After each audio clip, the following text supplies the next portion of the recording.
Down here at Lonsdale Links, doing some ball testing. Brad's favourite test is the ball test. PGA Tour of Australasia player and Beric Montuna's finest golf coach, Brad McGill, is here. How are you, mate? I'm good. That was a better intro. Appreciate that one. Thank you. Take one, of course. Shae Cobb, 4th last week at the NZPGA, PGA Tour of Australasia player, cut maker. How you going?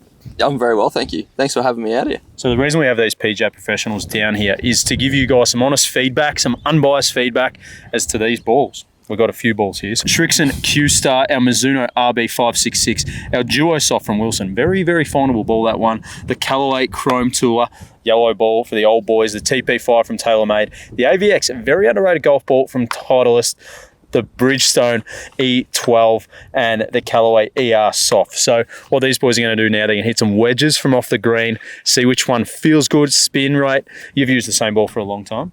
Yeah, I've used the Pro V1X for last 10 years, I reckon. So it'll be good to get some feedback as to you. Brad, what ball do you use and why? Yeah, I've used the Pro V1 for a very long time. Very solid ball. So yeah, I'm excited to test some different ones out and see how they react around the greens and how they feel. Let's get into it. So we'll start with the TP5X, which is known for its softer feel, higher spin around the greens, and then obviously low spin off the tee. So we're going to look for it to spin a little bit on our shorter shots.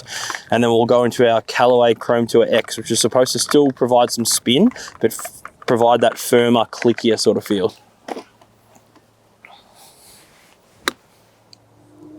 Yeah, as you can see, that nice clicky feel, that sort of high level tour spin there. Definitely a lot clickier. Yeah, very clicky, but I like the sound of that was quite nice.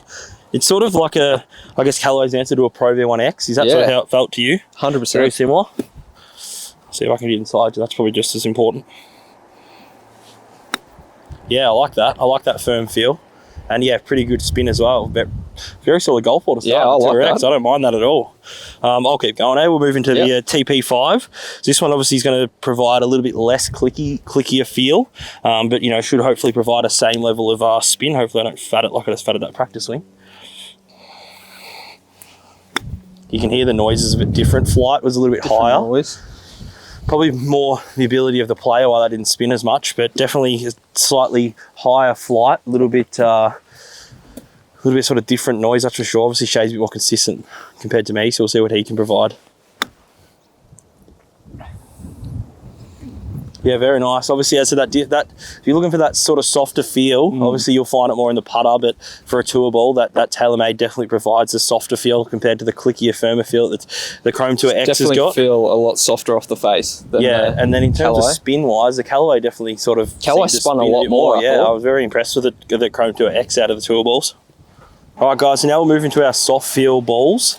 So these ones are sort of more designed for guys with slower swing speed. So it's going to be higher, easier to launch higher, and also going to stop a little bit quicker on the greens. So I'm not expecting as much spin. That it's going to be launching a little bit higher. It's going to feel quite soft, but as I said, it's better for those slower swing speeds. So we'll see how they sort of react on the chip shots. I'm expecting a lot higher launch than the tour balls, but I'm expecting not as much spin, so we'll see how they react. So we've got the first one we're going to try is the Mizuno RB566. The cover is supposed to be known for being extremely durable, so obviously after Shae and I nip a couple, we'll see how the covers look.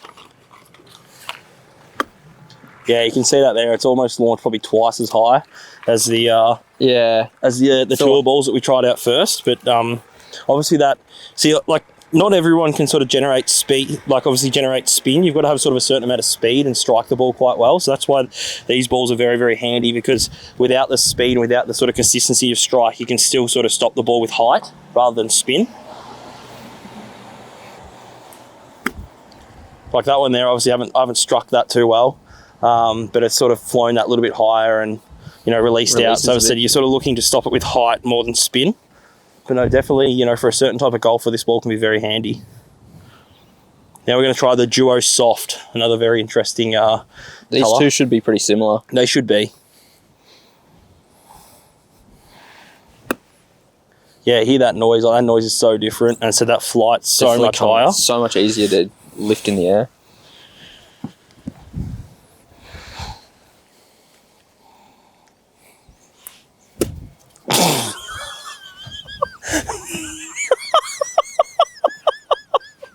You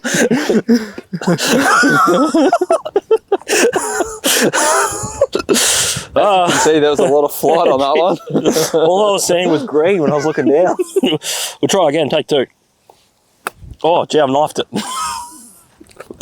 All right, so, and another thing you got to worry about, you know, if you struggle a bit with your eyes, the green, maybe try not a green ball.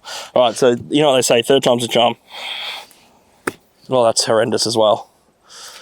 That's exactly why we have someone like Shae Cobb with us and not me, because he's a high-level tour pro and I'm just a golf coach, I guess. But yeah, definitely those softer feel balls. As I said, launch higher, spin less, really good for those slower swing speeds. And as you can see, if you flub the shit out of it, it's not going to go that far either. So we're moving into the tour value balls now. So these ones are, you know, supposed to provide sort of tour level quality, but obviously at a cheaper price sort of point. So there's definitely a market for these ones. So we're going to be trying out the triple track, which is really important for putting, a really good sort of add-on from Callaway, the ERC Soft. We've got the Q-Star Tour from Shrixon, which sits just under that Z-Star range. And then we've got the Titleist AVX, which is supposed to sort of provide something a little bit different compared to the Pro V1 and Pro V1X. So yeah, the ERC Soft. So apparently we're looking for a lower launch and still sort of a high spin, but with that softer feel. So I'm expecting it probably not to launch as quite as low as the X, but still have that fair bit of short game spin. So I've nipped that quite well. As you can see, the spin's probably not quite as much and the flight's just a little bit higher, but it's definitely obviously launched a little bit lower than those softer feeling balls and still got a little bit of grab on the greens. Obviously we'll see with Shae here. Oh. So yeah, definitely that sort of that high, a little bit high launch, like a medium launch, but the spin's definitely up from those softer feel balls. So it's definitely a, you know, you're still going to get the qualities of a tour ball, maybe not quite the top end tour ball qualities, but you know, you're still getting the spin and the launch and the other things that you want from a tour ball. So definitely worth it, you know, if you want to sort of keep a golf ball in your budget. So now we're moving on to the Q-Star Tour. So this one apparently, you know, is quite just as fast off the face as the Z-Star, but just doesn't quite provide as much spin. So yeah, we'll see. As I'm looking for that medium launch again and that little bit of spin, probably not as much as a tour ball. That'll actually launch. That was actually reacted pretty well after. Yeah, I like that. I didn't mind that at all, actually. That's sort of very high. I've actually used this ball in the past and I rate it actually quite highly. Especially for sort of a winter ball, if you get into like a wet track and, you know, you want something that doesn't spin quite as much, but as I said, still feels like a tour ball. It's definitely a great alternative, and as I said, a lot cheaper. It's a bit fat. See, even that, like a little bit of spin there, like that's reacted pretty decent, I think, for that mid-range sort of ball. Quite impressive, the old Q-Star. Flight was quite nice. More impressive than my chipping action. Last but not least, we have the AVX. I'm pretty excited to try this one. Yeah, very popular AVX. So it's, a lot of people use it. So a thing that people struggle with is they want the tour ball sort of feel, but the problem is with the tour ball feel is it provides a lot of spin, and it's great for around the greens, but when you get on the tee and, you know, if you slice it or whatnot, it's side spin, and that's obviously going to lead for your ball to sort of move more offline. So apparently the AVX is supposed to provide, you know, that's that very good short game spin, like a tour level short game spin, but then off the tee be a little bit lower spinning, so you can still sort of hit the ball a little bit straighter and your fades and your draws don't turn as much. So I'm actually sort of expecting this to feel quite similar to a tour ball. That's my best chip shot I've hit. Yeah, pretty solid. Launch was quite nice. Spin was pretty good. Not too bad. Too. Yeah, that actually nipped. I think I actually hit the ball, not the ground that time, Shae.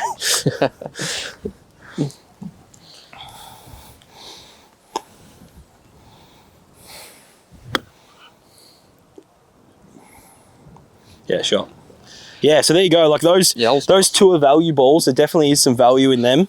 Like they might not provide 100% of what a tour ball is going to get you, but you know, you'll give up a little bit for the price range, and they still provide probably enough. Like I don't know what you thought chipping with those. Yeah, for sure. No, all of them are pretty solid. Last but not least, we have our Bridgestone E12, which is just a distance ball. So, you know, they're not sort of too worried about the spin factor. And that with this one, it's more just about, you know, gaining that distance. And what I spoke about earlier with the lower spin sort of, you know, off the tee to help your shots go straighter. You'll also have that with this around the green. So maybe don't expect as much spin from the chip shots here, but it's sort of not where it's supposed to gain. It sort of gains more in your distance off the tee and low spin off the tee. So I'll have a go first with the old E12. I'm expecting sort of that higher sort of flight and, you know, not much spin. I mean, I could be surprised, but...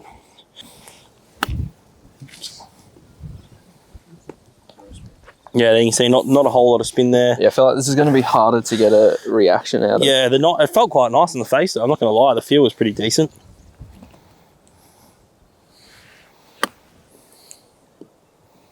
Oh, that was actually not too bad.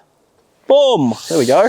Wow. So one guy fats it, one guy holds it. That's the difference. There you go. Yeah, so the Bridgestone ball, obviously quite a low price point. So, you know, if you're just getting into the game, you want to get started looking for a sort of a solid ball to start with. The Bridgestone E12, like a distance ball, there's nothing wrong with that at all. But if you're an older sort of golfer, you know, you're a little bit slower, or, you know, you just swing the club slow, maybe a female or so, you know, the softer feel balls is definitely a great option, like the Wilson Duo or the Mizuno RB566. There you have it. 2 pros. Best golf balls. You can grab all these golf balls with Golfbox. They have a huge variety. Anything you want. Best prices in Australia as well, aren't they, bro? They are definitely best prices, Golfbox, and you know, so many options. I guess, you know, so many brands available. And Yeah, and just quickly, how important is picking a ball for an amateur player? If you want to improve your game, what are some tips you give when you're selecting your golf ball? Is there anything in particular people should look for?